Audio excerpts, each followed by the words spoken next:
At 7:32 a.m. on February 10, 1942, Lieutenant Commander John Thach watched 6 Japanese Zeros dive towards 4 Wildcats over their diving, knowing his pilots had maybe 90 seconds before they died. 37 years old, 214 flight hours in Wildcats, 0 kills against Zeros. The Japanese had sent 18 Mitsubishi A6M0 fighters to sweep American patrols from the morning sky. Thach's Wildcat was slower. Zero climbed faster, turned tighter, and could outmaneuver any American fighter at any altitude. Japanese pilots knew it. All systems American check. pilots knew it. Ready for the The skies. math was simple and brutal. A Zero could outturn a Wildcat in 14 seconds. 14 seconds to get on your tail, 14 seconds to line up guns, 14 seconds to kill you. By February, the Pacific Fleet had lost 43 Wildcats in 1-versus-1 dogfights with Zeros. 43 pilots who tried to turn with Zeros. 43 funerals. The pattern never changed. American pilot sees Zero, American pilot turns to engage, Zero outturns him, Zero shoots him down. Command kept sending the same orders. Avoid turning engagements, run if possible. But running meant abandoning other pilots. Running meant letting Zero strafe your buddies while you fled. Thach commanded Fighting Squadron 3. 4 pilots, 4 Wildcats, 4 men who trusted him to keep them alive. But he had no answer for the Zero's turn radius. No answer for its climb rate. No answer except watch good men die.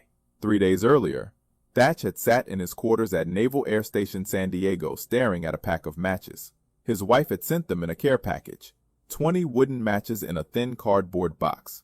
He'd been thinking about the Zero problem for weeks. How do you beat an enemy who can outturn you? How do you survive when the enemy is faster, more agile, and flown by pilots with 2 years of combat experience? Thach picked up 2 matches, held them parallel. Then he moved them in opposite directions, weaving them past each other. The matches crossed, crossed again, never separated, always supporting each other. And something clicked in his brain. What if 2 Wildcats didn't fight independently? What if they flew as a pair, weaving back and forth? If a Zero got on one Wildcat's tail, that Wildcat would turn toward his wingman. The wingman would turn toward him. They'd cross paths. And the Zero chasing the first Wildcat would fly directly into the second Wildcat's guns. It was insane.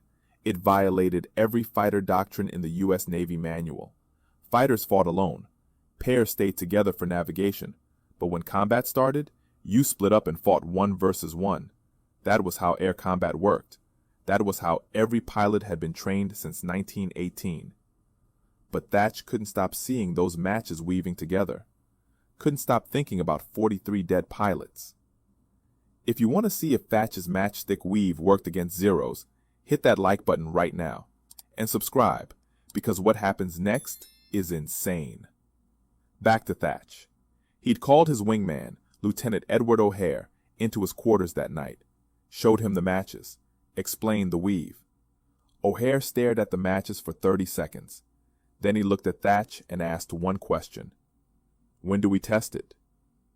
4 days later, Thach was about to find out if his matchstick trick would save lives or get 4 pilots killed. The 6 Zeros were 1,200 yards out and closing fast. His hand moved to the radio.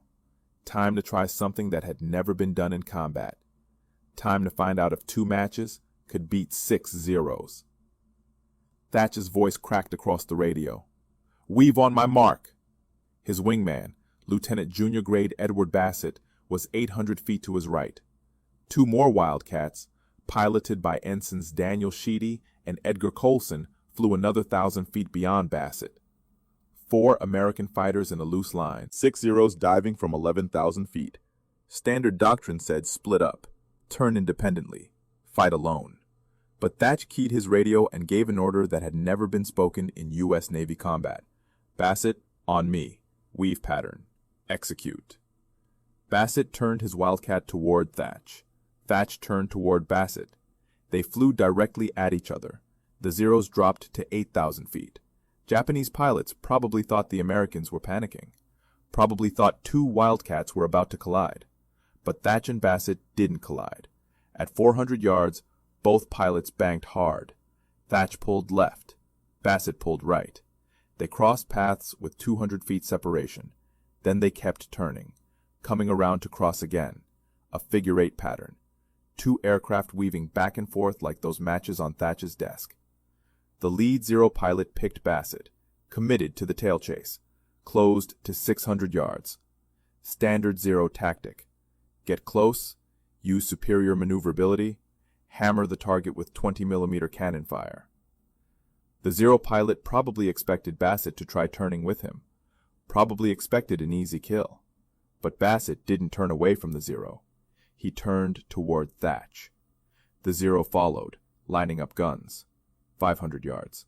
400 yards. The Zero pilot had Bassett centered in his gun sight, 3 seconds from firing. Then Thach's Wildcat came screaming through the weave pattern from the opposite direction. The Zero pilot suddenly had a new problem. He was chasing Bassett, but Bassett was flying directly toward another Wildcat, and that Wildcat had guns pointed straight at him. Thach opened fire at 300 yards. 6 .50 caliber machine guns, 70 rounds per second. The Zero pilot had one choice: break off the attack or fly into a wall of bullets. He broke off, pulled hard right, climbed. The other 5 Zeros scattered. For the first time in Pacific combat, Zeros were running from Wildcats. Sheedy and Coulson had watched the weave work. Now they tried it. Sheedy turned toward Coulson. Coulson turned toward Sheedy. 2 more Wildcats weaving. Another Zero committed to Coulson's tail. Got to 400 yards. Then Sheedy came through the weave and the Zero pilot flinched, pulled up, disengaged. The dogfight lasted 6 minutes. 6 Japanese Zeros versus 4 American Wildcats. Standard outcome should have been 4 dead Americans, but when the Zeros finally climbed away and headed northwest, all 4 Wildcats were still flying. Thach checked his fuel, checked his wingman. Nobody hit, nobody killed. The weave had worked. Thach landed at Ford Island 40 minutes later. His hands were shaking, not from fear, from adrenaline, from the realization that maybe, just maybe, American pilots didn't have to die every time they met Zeros. But Fighter Command wasn't convinced. Thach filed his combat report that afternoon, described the weave, explained how it worked, recommended immediate adoption across all fighter squadrons. The response came back 3 days later. Interesting tactic, needs further testing, not approved for widespread use. Thach stared at that response for a long time. 43 pilots dead in February, and Command wanted more testing. Meanwhile, the Japanese were planning something bigger, something that would test the weave against odds no fighter pilot had ever faced. Because in 68 days, Thach would be flying over an island called Midway, and he'd be facing 50 Zeros with 8 Wildcats. Between February and June 1942, Thach trained Fighting Squadron 3 on the weave every single day. Morning flights, afternoon flights, night formations when the moon was bright enough. His pilots flew the pattern until they could execute it blind. Turn toward your wingman, cross, turn back, cross again. Simple in theory, brutal in practice at 300 miles per hour with Zeros shooting at you. The Navy still hadn't officially approved the tactic, but Thach didn't wait for approval. He taught it to every pilot who would listen, showed them the matches, drew diagrams on blackboards, explained the geometry. If a Zero commits to your tail, you turn into your wingman. The Zero has to choose: follow you into your wingman's guns or break off. Either way, you survive. Some pilots understood immediately. Others thought Thach was crazy. One squadron commander told him the weave violated basic fighter doctrine. You can't fly toward another aircraft in combat. You'll collide, you'll panic, you'll get both pilots killed. But Thach kept teaching, because pilots kept dying. By May, the Pacific Fleet had lost 91 Wildcats in combat with Zeros, 91 funerals, 91 letters to families, and Fighter Command still issued the same orders: avoid engagement when possible, run if outnumbered. The orders might as well have said give up and die. Then, naval intelligence intercepted Japanese radio traffic. Codebreakers at Station Hypo and Pearl Harbor decrypted the messages. The Japanese were planning a massive assault on Midway Island.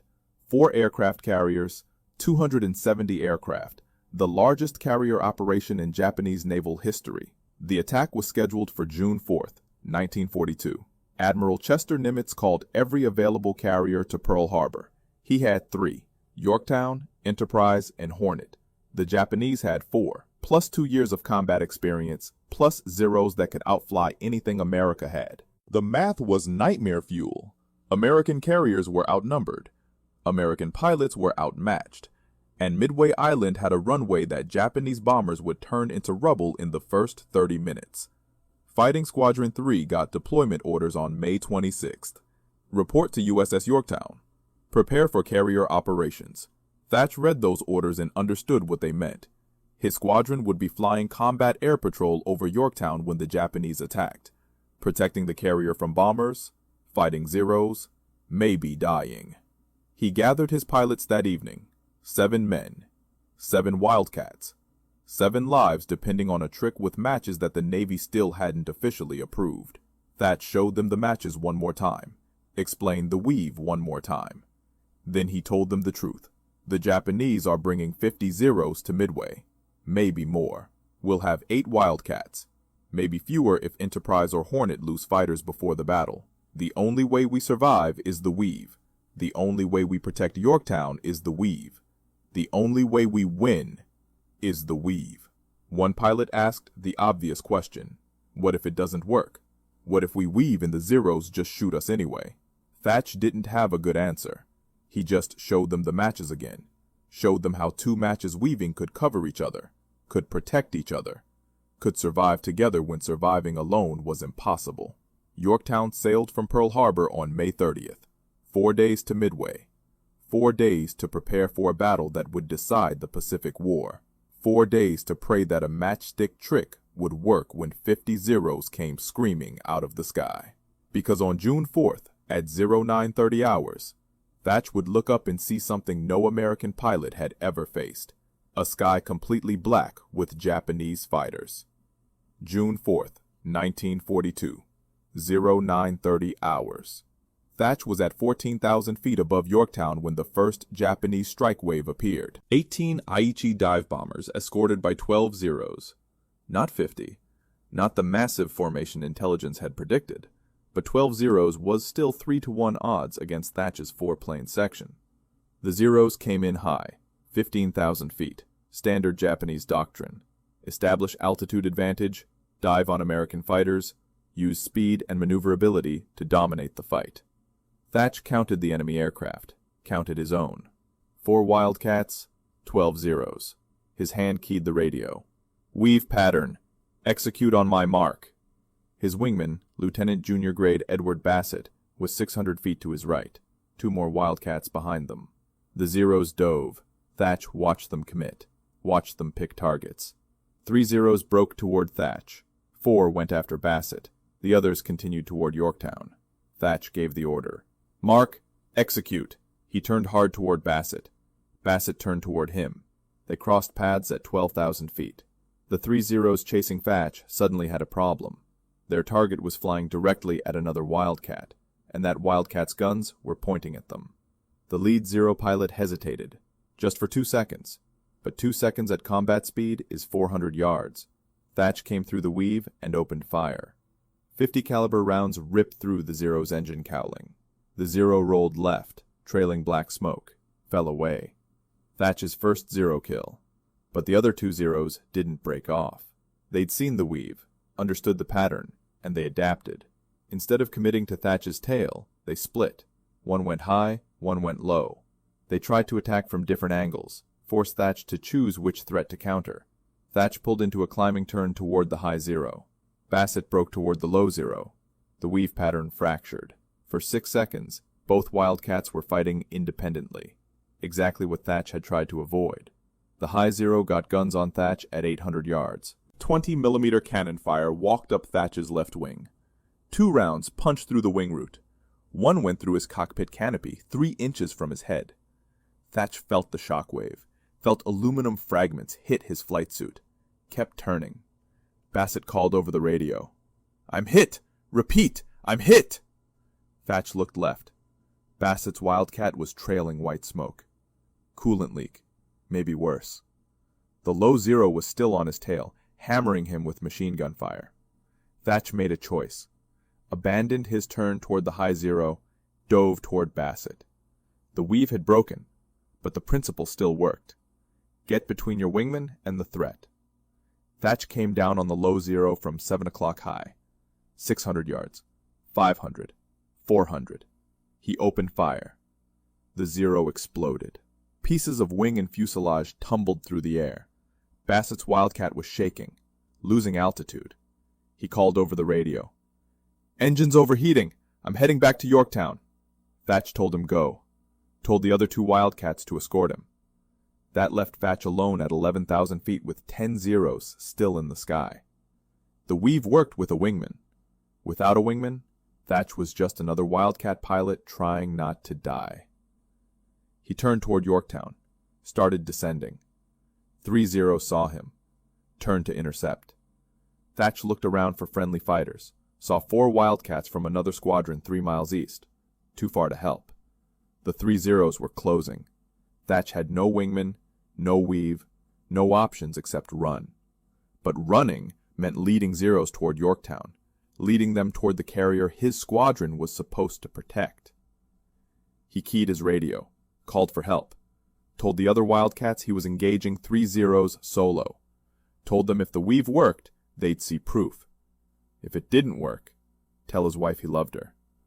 Then Thach turned his Wildcat toward 3 Zeros and prepared to test whether a matchstick trick could save one pilot's life. Thach was at 9,000 feet when the 3 Zeros reached firing range. He was alone. No wingman to weave with, no support. But he'd spent 4 months thinking about the weave, 4 months understanding the geometry, and he realized something. The weave didn't require 2 aircraft. It required 2 points in space. He turned hard right, then immediately reversed left. Sharp, angular turns, not the smooth turning fight Zeros expected. The lead Zero committed to follow Thach's right turn, but Thach was already reversing left. The Zero pilot had to correct, had to pull harder, had to burn energy. Thach did it again. Right turn, left reversal. The Zero followed right, Thach went left. The Japanese pilot was always half a second behind, always correcting, always reacting. And every correction cost speed, cost energy, cost the altitude advantage. After 40 seconds of reversals, the Zero was co-altitude with Thach. Same speed, same energy state. No advantage. The Zero pilot broke off, climbed away. The other 2 Zeros followed him. Thach had just proven something critical. The weave principle worked even without a wingman. Sharp reversals, constant direction changes.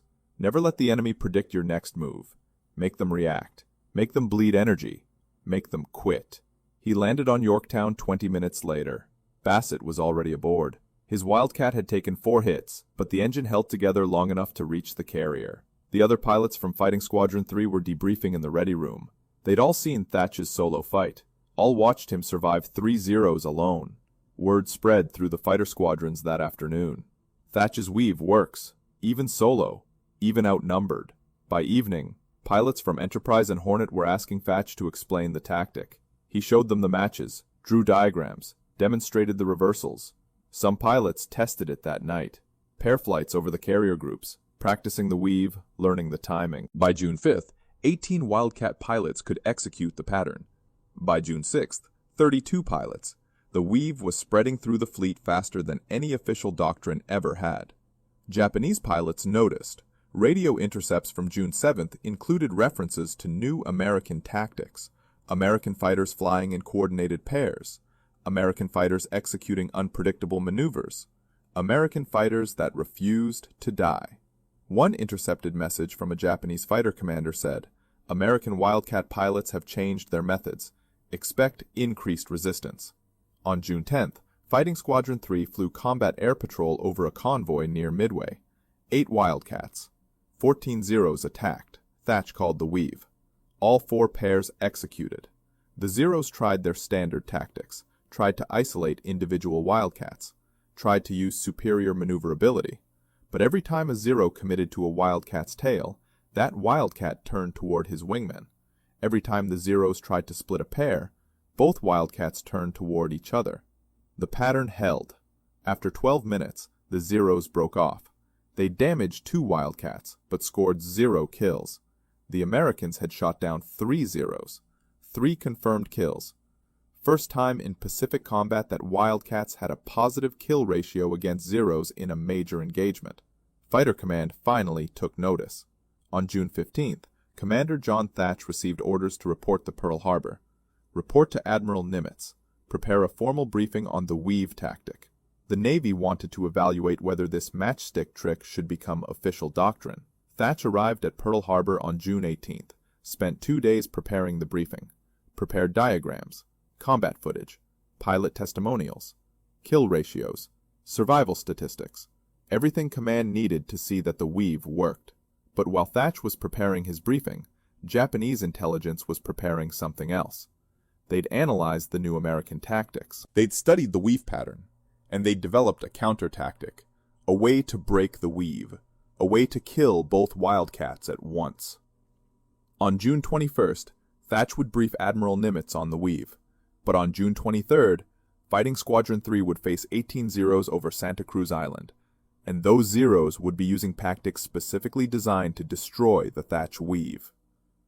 June 23rd, 1942, 08:15 hours, Santa Cruz Island. Fighting Squadron 3 was escorting a convoy when radar picked up contacts. 18 bogies inbound from the northwest. Distance, 12 miles. Thach counted his Wildcats. 8 aircraft. 4 pairs. Standard weave formation. He'd briefed Nimitz 3 days earlier. Nimitz had authorized field testing of the weave across all Pacific fighter squadrons. Now Thach was about to discover that the Japanese had done their homework too. The Zeros came in at 16,000 feet. But they didn't dive immediately.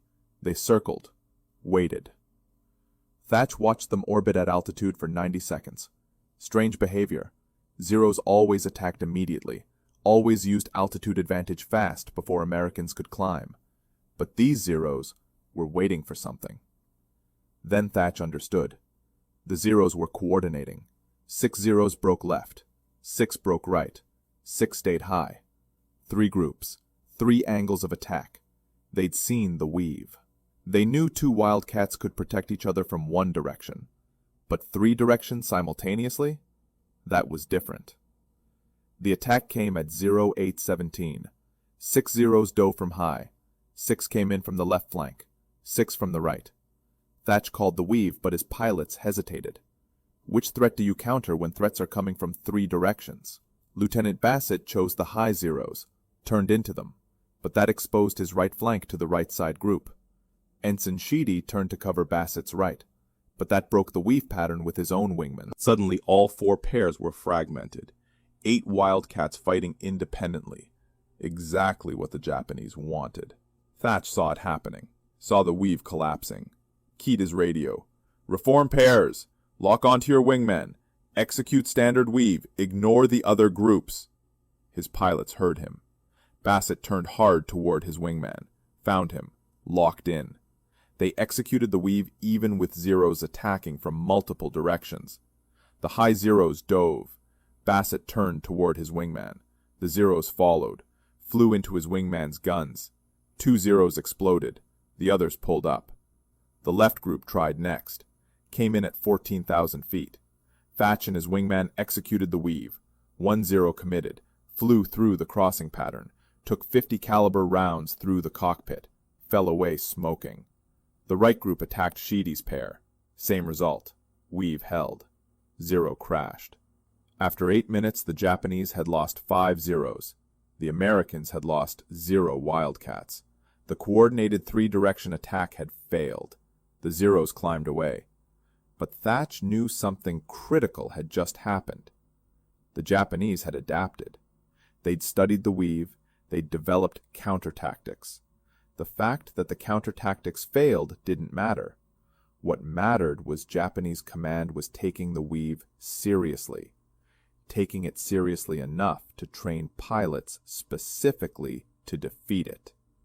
That evening, Thach filed a combat report, described the 3-direction attack, described how the weave held even under coordinated assault, recommended immediate, widespread adoption. No more testing, No more evaluation. The weave worked against standard tactics. It worked against adapted tactics. It worked, period. The report reached Admiral Nimitz on June 25th. Nimitz forwarded it to Admiral King, Commander-in-Chief of the U.S. Fleet. King read it. Read the kill ratios. Read the survival statistics. 0 American losses. 5 Japanese losses. 8 Wildcats versus 18 Zeros. On June 29th, Admiral King issued Fleet Order 41-1942. All fighter squadrons in the Pacific Fleet would immediately adopt the Thach weave as standard combat doctrine. Mandatory training for all pilots, mandatory execution in all engagements. The Matchstick trick was now official U.S. Navy tactics, but orders from Washington took time to reach every squadron, time to train pilots, time to practice the pattern, and the Japanese weren't waiting. On July 7th, over Guadalcanal, 32 Zeros would attack 12 Wildcats from 6 different squadrons. Some squadrons knew the weave, some didn't, and the ones that didn't would learn the hard way why Thach had been teaching matches for 5 months. July 7th, 1942, Guadalcanal.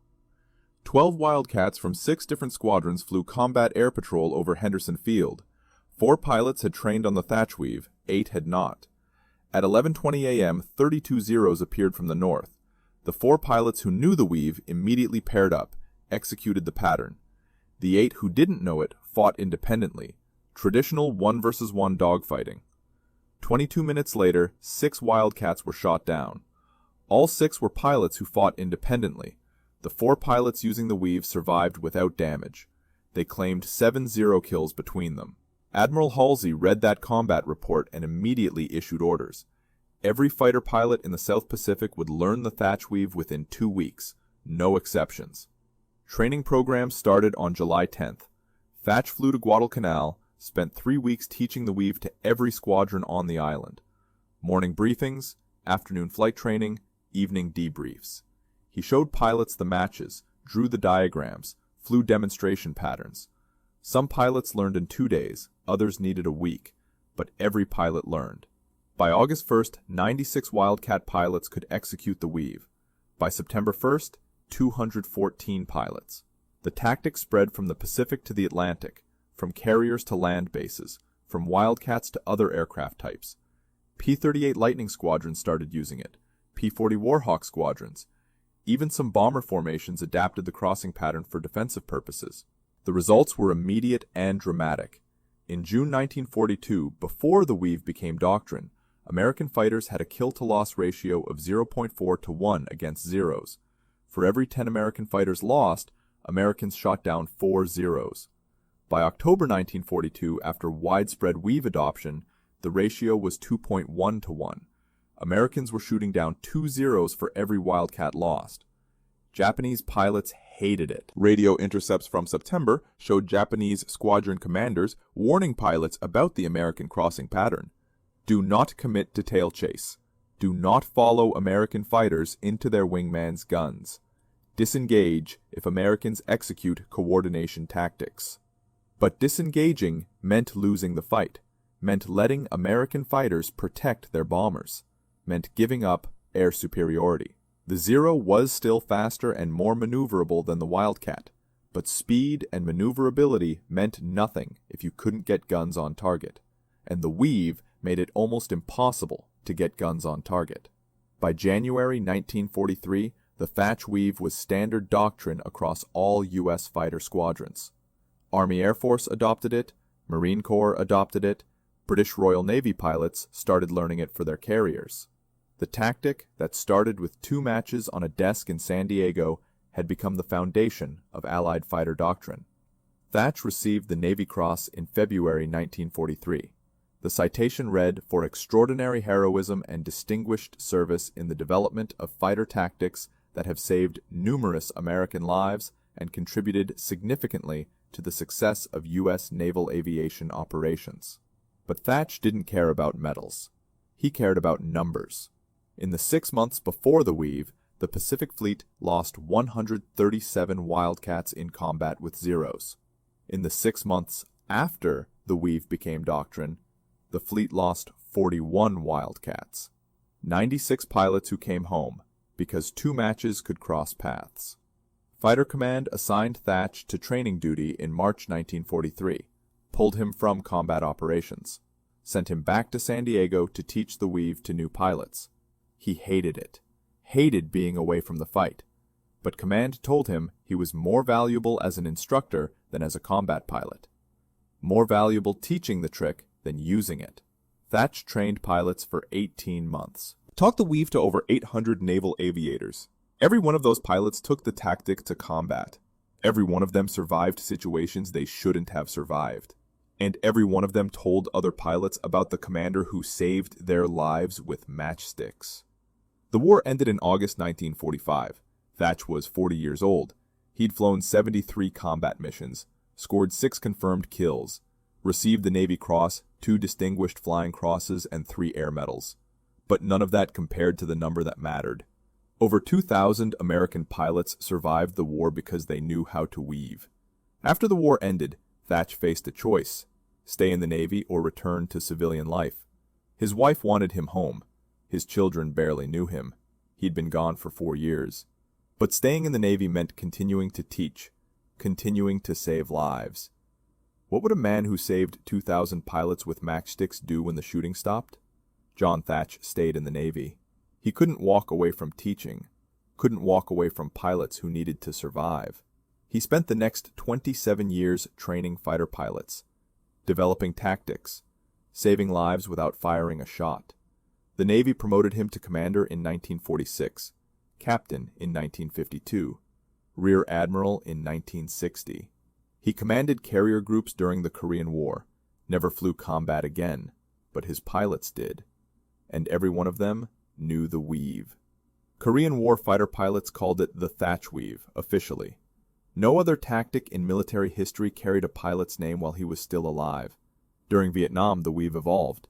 F-4 Phantom pilots adapted it for supersonic speeds, called it Fluid 4 formation. Same principle, same crossing pattern, different speeds. American pilots used it against North Vietnamese MiGs. The MiG-17 could outturn the F-4, just like the Zero outturned the Wildcat. But the weave worked at 600 miles per hour the same way it worked at 300. Thach retired from the Navy in 1973. 4-star admiral. 40 years of service. He moved back to San Diego, lived quietly. Didn't talk much about the war. Didn't talk about Midway or Guadalcanal or the 2,000 pilots.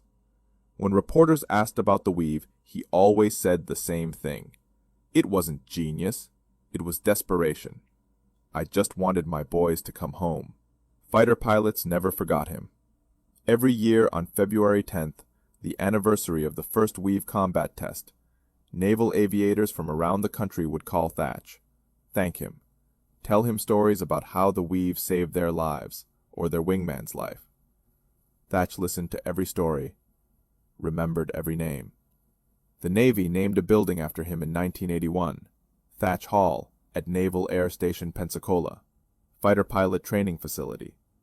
Every naval aviator who earns their wings walks past a bronze plaque with Thach's face and 3 words: innovate, adapt, survive. Thach died on April 15, 2001, 86 years old. His funeral at Arlington National Cemetery drew over 300 naval aviators. Many were in their 70s and 80s, men who'd flown Wildcats in 1943, men who'd flown Phantoms in 1967, men who'd flown Hornets in 1991. All of them alive because one commander thought about matchsticks. Today, the Thach weave is still taught at every fighter pilot school in the United States military. Navy, Air Force, Marines. Modern versions adapted for stealth fighters and beyond visual range combat. But the principle never changed. 2 aircraft protecting each other, turning toward each other, crossing paths, surviving together.